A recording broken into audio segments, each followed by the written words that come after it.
Hey guys, here's part 3 of our podcast, Harsh Realities. Welcome. We're going to be talking today about mental health. Let's get right into it, baby. So, I think we should talk a little bit about first, like, what's your opinion on mental health in athletes? Like, how should athletes, I guess, cope with, like, the shit that happens in college? Because, like, nobody really prepares you for, like, what goes on in college as an athlete. Like, division aside, it's still rough. Like, it's still rough. Okay. I know Braden can't talk a little bit about this, but, like, bro, I did not assume at all when I came to college, like, what it was going to be like. Like, nobody can prepare you for that, you know? Yeah. I guess if we're talking about mental health on that aspect, I think when you're a football player or any type of sport, it's a job. No, you have school, but then they say you're a student athlete, but you're an athlete student. I mean, you get up, you go work out, you run, you eat on their schedule. So you want to eat lunch, breakfast, dinner, and then you do your studies. I mean, you're doing probably 8 hours max of football or whatever sport you're doing, and then probably 4 or 5 hours of classes, and then doing 4 or 5 more hours of studying just in case you got a test. And I feel like that is just hard on your mental health because then you don't have any time to do anything else, especially if you're trying to be social. When I played, like, came here to play volleyball, us being, like, a first-year team, like, it was literally wake up, we'd have, like, a morning workout. Yeah. I'd go to class. We'd have practice in the afternoon. But then it was also, like, we had to cater to, like, other sports, which didn't make sense to me. And even if we were in season, like, we still had to cater to other sports. And, like you said earlier, like, I don't think professors or, like, coaches realize, like, how hard it actually is to be, like, a student athlete. Like, you'll be like, I dropped math my freshman year because I had 3 games, Friday, and I had quiz. And I was like, I can't make it. Can I take it early? She said, no. I was like, how are you, like, what? That doesn't even make sense. Like, you gotta realize, like, athletes, student athletes. But it does play a huge part on mental health for students. I understand that. Like, a lot of people get stressed out. A lot of people just can't handle stress. Yeah. I mean, they have so much stuff on their plate and they can't manage it at all. Well, talk about, like, for stress in general, like, as a mental, it's a mental health issue. Like, stress is a big thing for people, whether it be, like, finding a job, playing sports, like, working out. Like, stress sucks, but everybody just says, oh, I'm stressed, and don't do anything about it. And that's my biggest issue. And I feel like a lot of people handle stress differently. Me, I don't get stressed out that easy. I can have a lot of crap on my plate, and I can still try to dish it out evenly to where it doesn't stress me out.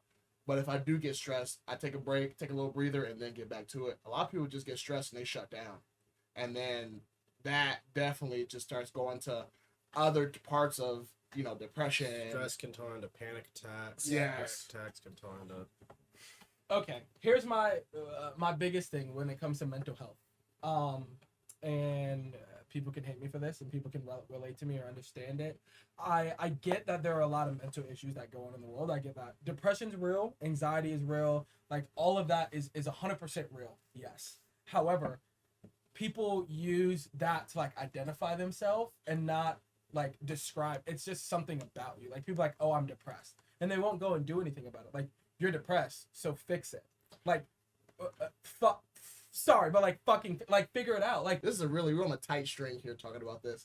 It's a harsh reality. It's a harsh truth. That's the point of the podcast. But, yeah, I know, but it's like, we can't say, yeah, everybody goes through depression. Yes, everybody goes through all these things, but we can't put one over the other and be like, hey, my depression is more than yours because... No, for sure. Yeah, so that, and I feel like when you said that, that's what kind of made it seem like, and that's why I was trying to make sure to backtrack. No, everybody gets depressed. Everybody goes through something in their life that could be, like, a traumatic event to me, but not a traumatic event to Braden. Yeah. However, like, it was awful to me.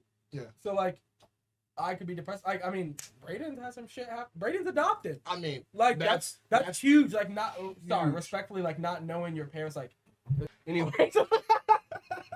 Okay. I mean, if he believes it, he believes it. I mean, that's his belief. Nah, I'm gonna get cut out. It's gonna get cut out. I'll get canceled for that.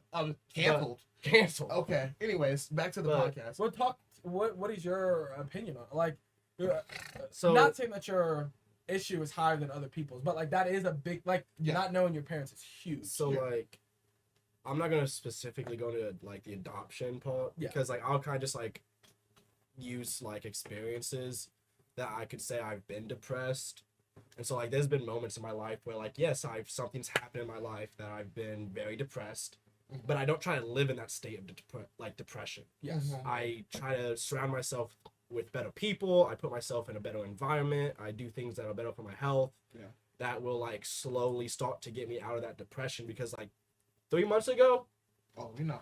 y'all saw how down bad I was. Oh, Hey. Y'all saw how He was down bad. Like, I mean, how bad. depressed I was, and like now I feel like I can genuinely put an actual smile on my face without lying to everybody around Like me. you're genuinely happy. Yeah. And so it's like I do understand there is like some people like deal with depression harder than others. My sister, she's been medicated before and whatnot, but she's doing better because she decided not to live in that state of depression and she didn't let the depression control her. Yes. Don't let it be your personality. And I think that's what a lot of people tend to do is they let like it not even just mental health stuff in general. Like I think that people will allow that to be their personality and not like be like, hey, like this is what's going on in my life. I'm gonna try to figure it out. I'm gonna try to fix it. Yeah. Like I'm gonna try to grow from this. And it's kind of hard to try to figure it out by yourself. Sometimes you need friends around you that can help you, and then sometimes therapy most definitely is a thing. No, for 'Cause, sure. I mean, Yes. Definitely seek therapy. Most definitely, I've done it. If you're in It's- college, most colleges offer some kind of like free mental health, free like therapy, anything like that nature. Like go and find it. it helps. It helps. Trust me, I about dropped out of college. Once my grandmother passed, I was done. I will tell you 100%. I think sometimes you don't have to talk to somebody to find an answer. Mhm. Sometimes you just need to let it out. Yeah. Like there doesn't always have to be a solution to a problem. Sometimes you just need to vent the issue, vent the problem, talk about it, and then you talk about it. All right, that's what it is. But then talking about it, that's a whole nother subject. That's 'Cause- acceptance. Yes, but you got to think about it. A lot of people don't know how to talk about their feelings because how they were like just how they were brought up. A lot of people like families don't give you that empathy and that sympathy that you need. So it's like it's hard for you to talk about those harsh things with Well, friends. And sorry for interrupting, but No, that's go ahead. also coming from like a man's perspective. That's And a, so, like that is a man. perspective. obviously on this like Men's this mental health. podcast, there's 3 males that are going to be talking about this from all point of view, so it's going to be a little biased. Yeah. But like, not to say that like my parents didn't do a good job raising me and to show like emotions and this, that, and the thought and like talk about things, but society, just growing up, news, school, articles, whatever it is, there's a stigma that men are the base. Like, don't try to show emotion. Yes. Like, no one gives a fuck, really, at the end of the day. Like, I can go and talk to somebody about it, and one of two things is going to happen. They can either try to help me, or they go and use that behind my back against me.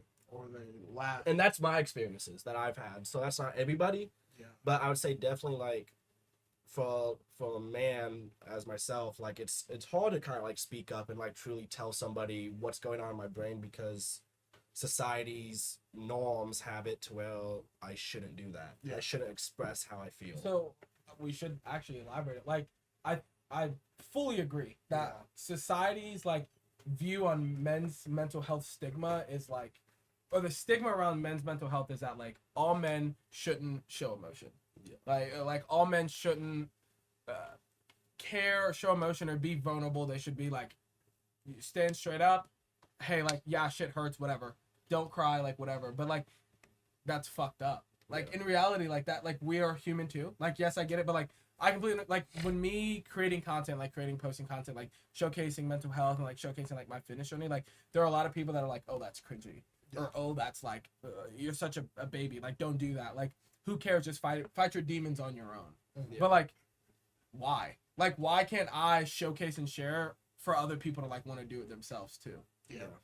And then that going with that, you know, with men having to be stern and everything, but then a lot of women be like, hey, I love a man that's open with their emotions. Cap. Which is cap. That Cap. is so cap. There's so many videos Cap. about like Go.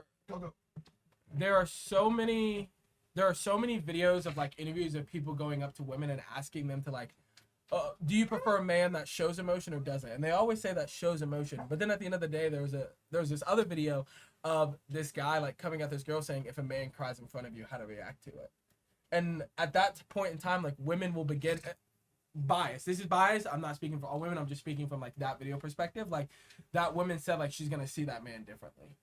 Like how could you see? For me, right? Like I'm a big guy, right? Fucking 256, whatever. I'm a big teddy bear. Yeah, but how can like if you see me cry, he's a bitch, right? Like it's not like at that point people are gonna be afraid or people are gonna like people are gonna step me and people are gonna do stuff because they see you're vulnerable. But like at the same time, like me showing emotion should be like a sign of strength, not like a sign of weakness. Yeah. That is definitely something that I've learned in therapy, most definitely, because I suck at showing emotions. Y'all can know. Oh, like, we know. When if y'all crying in front of me or like if somebody's crying in front of me, I'm like, But that get also, better. like to rope that back into the society thing. Even the night that I got broke up with, you saw me tear. You didn't see me fully like cry Yeah. until I was in my room. You might have held me, I but heard. Yeah. I mean, besides that, that's like a society thing. Like you haven't seen me cry. You've seen a picture. It's but that was probably like a not even like a past like a thing that just happened automatically. It's like Mhm. you know what, like yeah, this sucks. I'm gonna tear up a little bit, but I'm gonna go to my room and figure it out myself without my friends. But like at the end of the day, like we are like the closest that we have. Like we should be completely 100%. But that's what I was saying. That just goes to show that even like my two closest friends, I still didn't trouble him with my problems because I was like, he got other shit he can deal with. It's he not, got this, and that's not you. That's not like I know you would be there for me, but like to me, it's just like I gotta deal with my own fucking shit. It's me, and it's my problems, no one else's. Yeah. But see, now that's playing devil's advocate to what we've basically been talking about. Is that like people should like men especially should have an outlet of how they can like talk about themselves or talk about their mental health, talk about whatever. Because how are you actually supposed to get out of that state if you just like sink yourself in it? You know? Like how am I supposed to get out of this depressed state if I respectfully go in my room, close my door, and sit by myself? Yes, there's a way to like sit by yourself, like look at life, like evaluate everything, but like you're not talking to anybody. You're not figuring anything out. Like you're actually just sitting and dwelling in it when like in reality you should be around other people. Yeah, like, that's what makes scientists have shown that like being outside, being around other people, like being around positive people, like give you better energy and give you like a way of being happier. Yeah. But if you don't, because you're so sad and you're so depressed, you don't want to be around other people. Yeah. Like how is that? How can you go back and forth with that one? Like for me, I would say because. Like you just said, how can you like say that you should go talk to people, but then you don't do that? For me, it's because I've always done that. That's what I'm used to. If I'm sad, I deal with it myself, and I know I'll get out of it. It just takes some time because I have to look at what happened. I gotta deal with the problem, and then I gotta find a solution. And like you said, not everything has a solution, but at some point in time, am I gonna sit in my room and am I gonna cry every night, or am I gonna be like, hey, look, it sucks, it happened. Am I gonna sit here and dwell on it, or can I move on and be better tomorrow? At the end of the day, that's how I look at it. Like, I mean, that night that he heard me crying, after that, I mean, I was maybe down bad couple days, but after that, I mean, I was right back to like friends and everything. No, yeah. Because those friends bring out that serotonin levels. That's what brings out like the good stuff inside of you. Which I get, like, I understand that there needs to be an equal balance of like, sometimes you do need to be by yourself. Like, sometimes you do just need to be by yourself, figure your shit out, and then sometimes it is nice to have people around. You don't have to like go and talk to somebody about the issue. But just not locking yourself off from the world because of what's going on. Yeah, surround yourself with positive people. Yeah, being around people that you know are gonna help you, and also people that respect like what happened and won't like necessarily address the issue. Like some people have to understand that when you're ready to talk about it, you'll talk about it. Yeah. Mm-hmm. So now let's bring this into like the relationship aspect of it, because I feel like with what we were just talking about coming out and being like around people that have those serotonin levels that can bring you up when you're sad. When you're in a relationship, sometimes the woman is, no offense, sometimes the woman is more, emotional and empathetic and everything like that. And then sometimes you have to be that stern person. Yeah. But then when you try to open up, it's like you don't know how, because you're coming off stern even when you're trying to open up, because that's all you know. It's like, hey, this is what it is. This is my harshest thing that's going on in my brain right now. Let me get this out before I forget about it. I know, hold on. I was literally told in my face, directly to my face, said, if you start to cry, I won't know how to deal with you.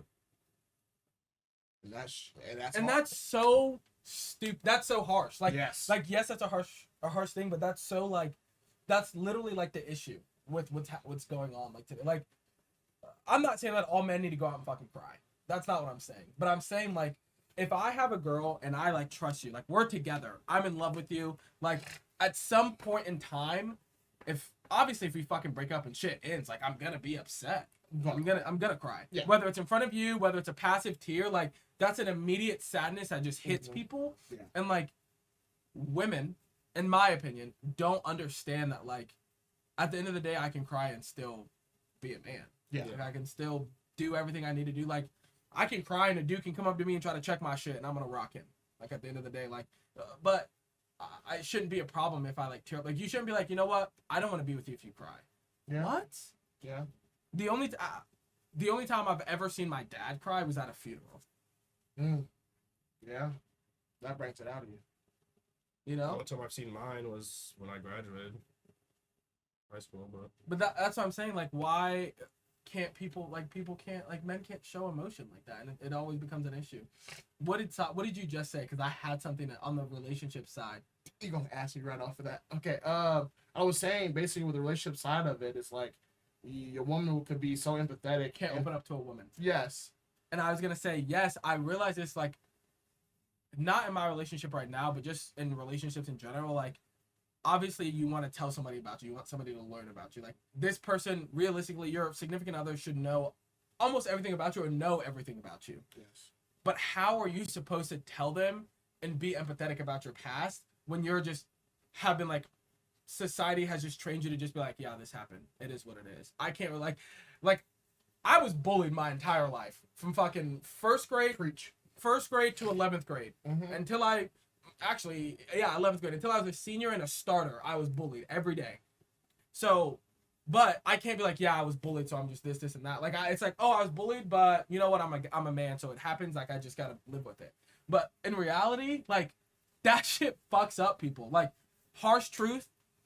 The reason why like I'm always like I always say stuff about me, like I tell you this guys all this time, but like because of me being bullied constantly, I still see that same person every day. Yeah.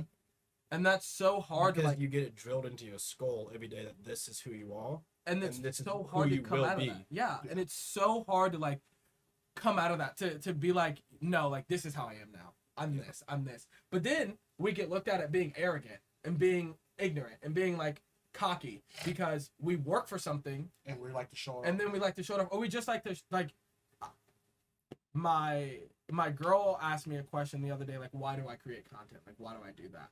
And like the real reason is for me. Like, yes, I want to inspire people and motivate others, but like at the end of the day, it's because of me constantly being bullied all of my life. Now I have videos that can showcase me like this is hard work. Like this is what you did. This is how you did it. Yeah. And I mean, whether like that's how I have like coped with it, that's how I like deal with my stuff. And some people might journal, some people might go on walks, some people might meditate. But like I think everybody needs to figure out an outlet of how you can deal with mental health, how you can deal with like issues in general, how you can deal with anything in life, rather than just like staying in that state, than just sitting in that state. Like, I didn't stay in there. no, I I'm just saying dealt with like it, how but you yeah. like rather than sitting in that state, like how you said, like first of all, acknowledge the fucking problem, accept it. You know, Acknowledging is the hardest thing. it's the hard, and that's why it's the first step. Yeah. Because it's if you can't acknowledge, I mean, you trying to speak to us too, I mean, dog? shit, bro. Come on, get out. Lay down, bro. God. if So you can't cute. acknowledge, like what's going on, then how can you even move on from it? Acceptance. I feel like if you can win that battle of your mind, everything else will come together.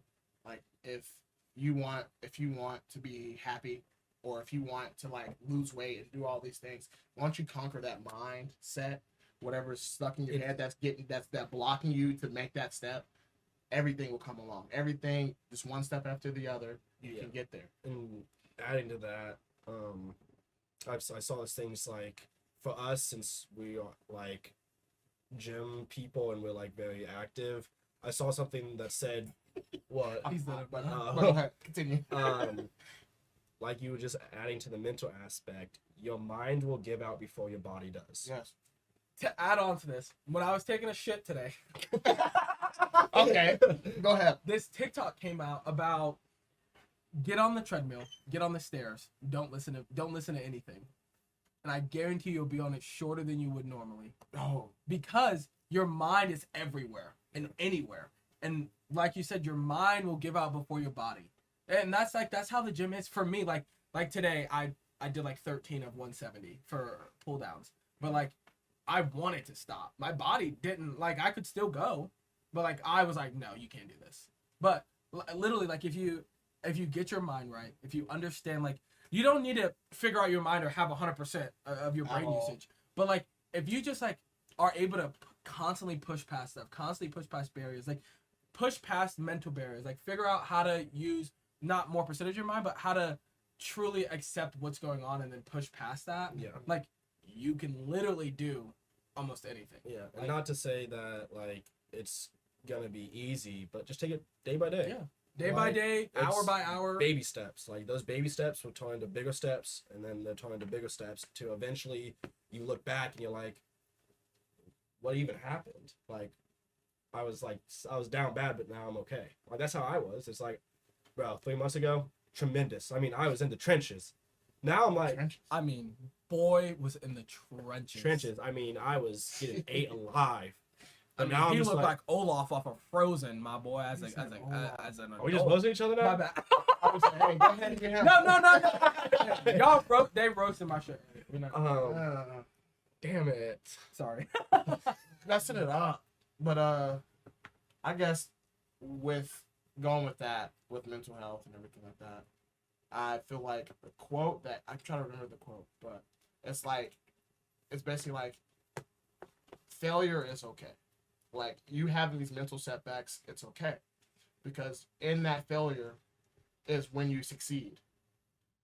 During that failure is when you succeed. Once you know what you're I know what failing you're at, talking yes, about. It was like a thing. It's like once you've hit rock bottom, you can only go up. yes, Essentially, and It's like been- yes. you have to. Did we have this conversation? There's Yes, like have we had something. this conversation? like last week.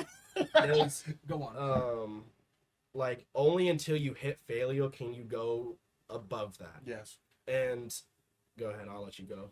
Sorry. Okay, so a couple months ago when I was driving back from Virginia with my brother, we talked a lot about like people's mental health and just like understanding the world and understanding like who you are. Mm-hmm. And to go off of that, like the rock bottom, like you truly cannot grow until you've been at the bottom. Yeah. Like sure, you can grow and develop and figure stuff out, but like, is that really what you want to do, or is that really who you are? You find out who you are and what you want when you're at the bottom. When you're in that When- shit, exactly. when you're in that mud, that's when you find your dog. Like The Rock said, when your back is against the wall. Like somebody else said, when you're at rock bottom. Like the only way you can go is up or forward. There's no going back, and that's when you find out what you're capable. That's when you find out if your mind can push past barriers or not. Yeah. It's forward or up. There's no other option, and I don't think people understand that. Like, I think people have to realize that, like, right now is temporary. Like, you're in school, you're a young adult. You know, most of our listeners are young adults in college, and we do have some older people. But like, for a majority of our listeners that are like this is temporary. This isn't permanent. This is 4 years of your life that you're gonna look back on, but you're not gonna be like, yeah, that defined me. That's who I am. Mm-hmm. You're gonna get to a point where you're gonna be like, fuck, shit's rough. Yeah. And that's when you're gonna truly grow. That with growth comes change, and with change comes growth. You have to hit the bottom before you can go up. Yeah.